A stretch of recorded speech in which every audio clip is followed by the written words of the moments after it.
નમસ્કાર. ભુરગઢ અનુપમ પ્રાથમિક શાળા દ્વારા પ્રસ્તુત અનુપમ સમાચાર બુલેટિનમાં આપ સૌનું સ્વાગત છે. આજે તારીખ છે 21 જાન્યુઆરી 2026 બુધવાર અને ચાલો જોઈએ કે આજે દેશ અને દુનિયામાં શું ખાસ બની રહ્યું છે. તો ચાલો હવે ભુરગઢ અનુપમ શાળામાંથી શ્રી માધવભાઈ પ્રજાપતિ દ્વારા જે સમાચાર સંકલિત કરાયા છે એના પર એક નજર કરીએ. સૌથી પહેલા શરૂઆત કરીએ આંતરરાષ્ટ્રીય સમાચારોથી. જોઈએ કે દુનિયાભરમાં એવી કઈ મોટી ઘટનાઓ બની રહી છે જેની અસર આપણા બધા પર પડી શકે છે. અને જુઓ, વૈશ્વિક વ્યાપાર જગતમાંથી એક ખરેખર બહુ મોટા સમાચાર છે. ભારત અને યુરોપિયન કમિશન વચ્ચે એક ઐતિહાસિક વેપાર સમજૂતી થવાની તૈયારીમાં છે. ખુદ ઈસીના વડા ઉર્સુલા વોન ડર લેયને આની જાહેરાત કરી છે.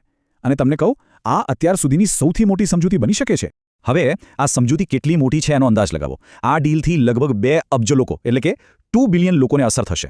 અને એટલું જ નહીં, આખી દુનિયાની જે જીડીપી છે ને એનો 25% હિસ્સો આમાં આવી જાય છે. ખરેખર આ એક એવો કરાર છે જે આખી દુનિયાના અર્થતંત્રને એક નવી જ દિશા આપી શકે છે. ચાલો હવે દુનિયાની વાતો પરથી આવીએ આપણા દેશ પર. જોઈએ કે દેશભરમાં શું મહત્વનું બની રહ્યું છે. આસામથી એક બહુ જ સરસ સમાચાર છે. આ એવા સમાચાર છે જે બતાવે છે કે વિકાસ અને પર્યાવરણની સુરક્ષા બંને સાથે સાથે કેવી રીતે થઈ શકે. પ્રધાનમંત્રી મોદીએ ત્યાં કાઝીરંગા એલિવેટેડ કોરિડોર પ્રોજેક્ટનો શિલાન્યાસ કર્યો છે. આ એક ખરેખર બહુ મોટું અને પોઝિટિવ પગલું કહી શકાય. અને હા, આ કોઈ નાનોસૂનો પ્રોજેક્ટ નથી. આનો ખર્ચ સાંભળીને જ તમને અંદાજ આવી જશે. આના માટે સરકારે 6,950 કરોડ રૂપિયાથી પણ વધારેનું ભંડોળ ફાળવ્યું છે. આટલી મોટી રકમ પોતે જ બતાવે છે કે આ પ્રોજેક્ટ કેટલો મહત્વનો છે.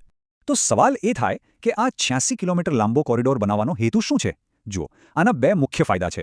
પહેલું તો એ કે એનાથી આખા વિસ્તારની કનેક્ટિવિટી સુધરશે, અને બીજું જે સૌથી અગત્યનું છે, એનાથી કાઝીરંગા નેશનલ પાર્કની જે અદ્ભુત જૈવ વિવિધતા છે એનું રક્ષણ થશે. મતલબ કે વિકાસની સાથે પર્યાવરણનું પણ ધ્યાન રખાશે. પર્યાવરણની સુરક્ષાની વાત ચાલી રહી છે તો એ જ દિશામાં વધુ એક મોટું પગલું લેવાયું છે.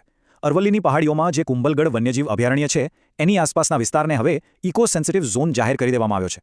આનો સીધો મતલબ એ છે કે હવે ત્યાં પર્યાવરણને બચાવવા માટે ખાસ અને કડક નિયમો લાગુ થશે. આ ઝોનમાં 94 કરતાં પણ વધારે ગામડાઓનો સમાવેશ થાય છે. અને હવે ત્યાં ખાણકામ કે પછી નવી હોટેલો બનાવવા જેવી પ્રવૃત્તિઓ પર સંપૂર્ણ પ્રતિબંધ મૂકી દેવાયો છે. અને આ બધું શા માટે? કારણ કે ત્યાં દીપડા, હાયના અને પેંગોલિન જેવા ઘણા દુર્લભ જીવો રહે છે.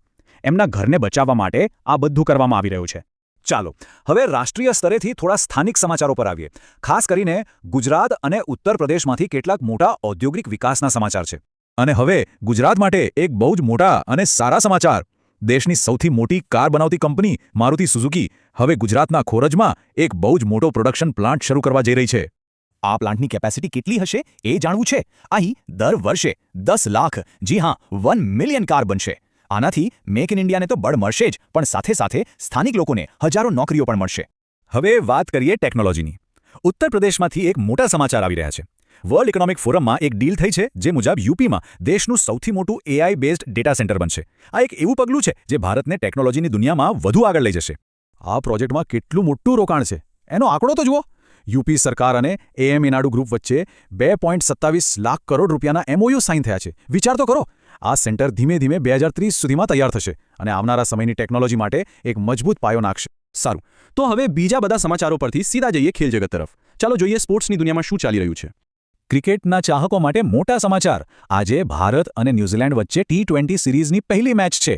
અને આ મેચ બહુ જ મહત્વની છે કારણ કે આવનારા T20 વર્લ્ડ કપ માટે બેસ્ટ પ્લેઇંગ 11 શોધવાનો આ છેલ્લો મોકો છે. એટલે બધાની નજર આ મેચ પર જ રહેશે.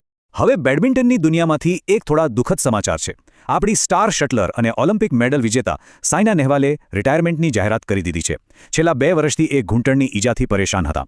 એમણે બહુ ભાવુક થઈને કહ્યું કે શરીર હવે સાથ નથી આપતું. આપણે સૌ એમના ભવિષ્ય માટે શુભકામનાઓ પાઠવીએ. અને હવે કબડ્ડીના ફેન્સ માટે એકદમ જબરદસ્ત સમાચાર. પહેલીવાર કબડ્ડી ચેમ્પિયન્સ લીગ શરૂ થઈ રહી છે. ક્યારે? તો કે 25 જાન્યુઆરીથી 7 ફેબ્રુઆરી સુધી. ક્યાં? હરિયાણાની સ્પોર્ટ્સ યુનિવર્સિટીમાં. અને આમાં કુલ 8 ટીમો ભાગ લેવાની છે. કબડ્ડી માટે આ એક નવી જ શરૂઆત હશે. તો બસ આ સાથે આજના સમાચાર અહીં સમાપ્ત થાય છે.